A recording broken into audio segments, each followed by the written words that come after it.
നബിയെ, അങ്ങയുടെ മുഖത്തെ വെളിച്ചം ഒഴിവാക്കിക്കൊണ്ട് എനിക്ക് പോകാൻ സാധിക്കില്ല എന്ന് പറഞ്ഞത് സെയ്ദ് റളിയല്ലാഹു അൻഹുവാണ്.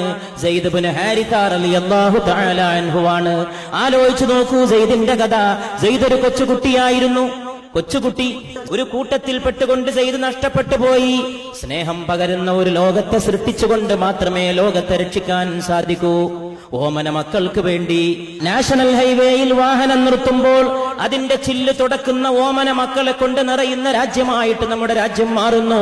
ചില്ല് തുടക്കാൻ വരുന്ന കരിക്കട്ട പോലെ കറുത്ത കുഞ്ഞിന് അവന് പാഠപുസ്തകം കയ്യിലെടുക്കാൻ അവകാശമില്ല, അവന് പഠിക്കാൻ അവകാശമില്ല, അവന് സ്കൂളിൽ പോകാൻ അവകാശമില്ല, അവന് വിദ്യാഭ്യാസം വിധിക്കപ്പെട്ടിട്ടില്ല. അങ്ങനെ ഓർത്ത് അവന്റെ കാര്യങ്ങൾ ഓർത്തുകൊണ്ട് ചിന്തിക്കാൻ ഈ ലോകത്താളുകളെ കണ്ടെത്താൻ സാധിക്കുന്നില്ല.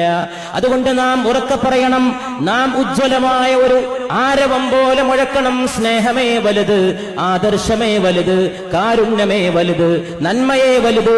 ഏറ്റവും വലിയ നന്മ, ആ ഏറ്റവും വലിയ നന്മ അബലത്വമെന്ന് ആക്ഷേപിക്കപ്പെട്ട ലോകത്തെ പീഡിത വിഭാഗത്തിന് നൽകുന്ന ആലംബമാണ്.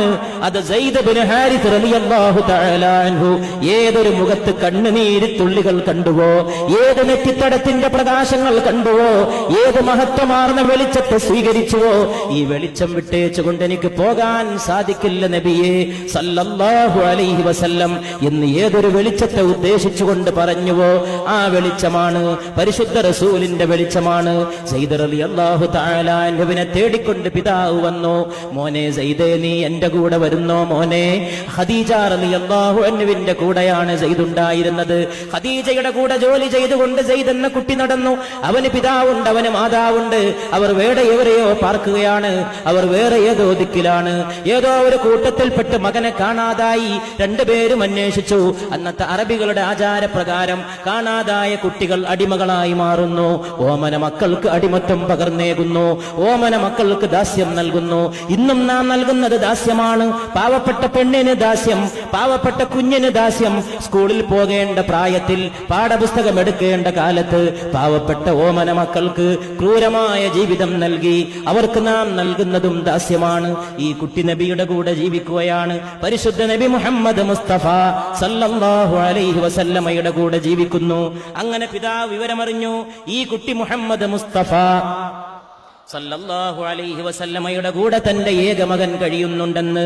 നബിയുടെ അടുക്കലേക്ക് വന്നുകൊണ്ട് ഈ കുട്ടിയെ ക്ഷണിക്കാൻ സെയ്ദിന്റെ പിതാവ് കടന്നു വരുന്നു. സെയ്ദിന്റെ പിതാവ് കടന്നു വന്നുകൊണ്ട് പറയുന്നു, സെയ്ദേ, നീ എന്റെ കൂടെ വരുമോ മോനെ? ഞാൻ നിന്റെ പിതാവ്, നിന്റെ മാതാവ് നിന്നെ കാത്തിരിക്കുന്നു സെയ്ദേ. ഉടൻ തന്നെ സെയ്ദ് നബിയുടെ മുഖത്തേക്ക് നോക്കി. സെയ്ദ് നബിയുടെ മുഖത്തേക്ക് നോക്കിയപ്പോൾ സെയ്ദിന്റെ പിതാവ് നബിയുടെ മുഖത്തേക്ക് നോക്കിക്കൊണ്ട് ചോദിച്ചു, അവൻ എന്റെ കൂടെ വന്നുകൊള്ളട്ടെയോ യാ റസൂലല്ലാഹ് സല്ലല്ലാഹു അലൈഹി വസല്ലം? സെയ്ദിനെ എന്റെ കൂടെ വരാൻ അനുവദിക്കുമോ യാ റസൂലല്ലാഹ് സല്ലല്ലാഹു അലൈഹി വസല്ലം? പരിശുദ്ധ നബി മറുപടി നൽകി, സെയ്ദിന്റെ ഇഷ്ടം പോലെ തീരുമാനിച്ചു കൊള്ളട്ടെ, സെയ്ദിന്റെ ഇഷ്ടം എങ്ങനെയോ അത് പ്രവർത്തിച്ചു കൊള്ളട്ടെ. സെയ്ദിന് ഇഷ്ടം എന്റെ കൂടെയെങ്കിൽ ഇവിടെ, സെയ്ദ് പിതാവിന്റെ കൂടെ പോകുന്നുവെങ്കിൽ അങ്ങനെ. സെയ്ദ് റളിയല്ലാഹു അൻഹുവിനോട് റസൂൽ ചോദിക്കുന്നു, സെയ്ദേ, നീ തീരുമാനിക്കുക. ഈ കുഞ്ഞ് എഴുന്നേറ്റ് നിന്നുകൊണ്ട് പിതാവിനോട് പറയുന്നു, പിതാവേ, അങ്ങയോടൊപ്പം വരാൻ എനിക്ക് വലിയ ആഗ്രഹമുണ്ട്. നിങ്ങൾ എന്റെ പിതാവ്, കുടുംബത്തിലേക്ക് വരാൻ എനിക്ക് മോഹമുണ്ട്.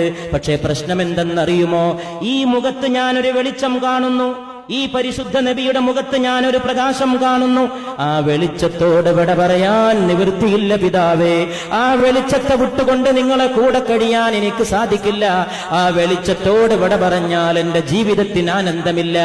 അടിമയെപ്പോലെ കഴിഞ്ഞ ഒരു കുഞ്ഞിന് ഈ വെളിച്ചം നൽകിയ പരിശുദ്ധ പ്രവാചക തിരുമേനി മുഹമ്മദ് മുസ്തഫ.